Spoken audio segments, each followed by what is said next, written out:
There is no one-size-fits-all way of dealing with tantrums, and recognizing the tantrum trigger is the key to coping with it.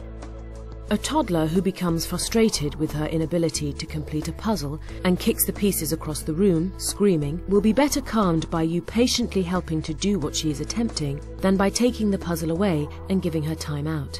However, a child who deliberately seeks to disobey sensible rules set by her parents and throws a tantrum when caught in the act needs to be dealt with firmly, and she should be made to understand the potential consequences of her actions. For young children, this can be hard to do, and the only sensible course of action may well be a strict timeout. A child who feels they are being ignored may throw a tantrum simply to gain some attention, and the clear solution to this kind of tantrum is to give them as little attention as possible. Here are a few methods of dealing with tantrums.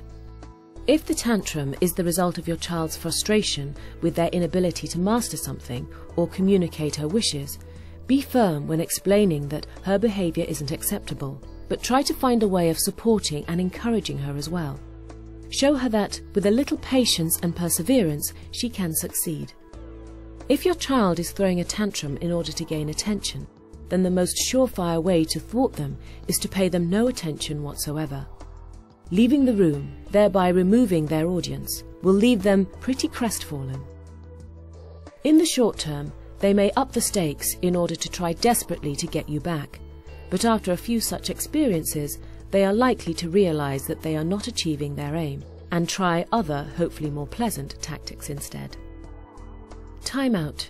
If a child is being deliberately destructive or has lost control to such a degree that she may hurt herself or those around her, you may face no option but time out in her room or a neutral space where she can let off steam safely and hopefully calm down.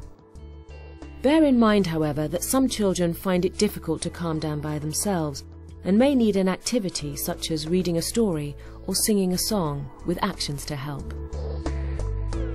One doesn't have to be a child psychologist to see that shouting at a tantrum-throwing toddler is reinforcing the very kind of behavior you are trying to stop.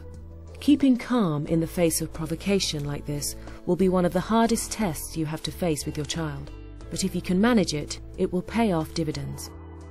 If your child regularly throws tantrums at the same time of day, or in the same kind of situation, try to find ways of heading off the tantrum before it occurs. Diverting your child's attention at the crucial time can work wonders. Try to find something that will capture their attention until the moment has passed, such as a simple game or activity. Keeping a child busy with something, however trivial, will give them less time to plan and execute their tantrum. Even a slight change of scene may head off the brewing storm. Go outside or even into a different room. Hunger and tiredness are often contributing factors, so having a supply of healthy snacks to keep them going, say during an afternoon shopping trip, may help avoid a tantrum. Similarly, try to avoid shopping when your toddler is likely to be tired. If they are still napping in the afternoon, try going after their nap, or first thing in the morning, when they are likely to be awake and interested in what's going on around them, rather than frustrated and bothered by it.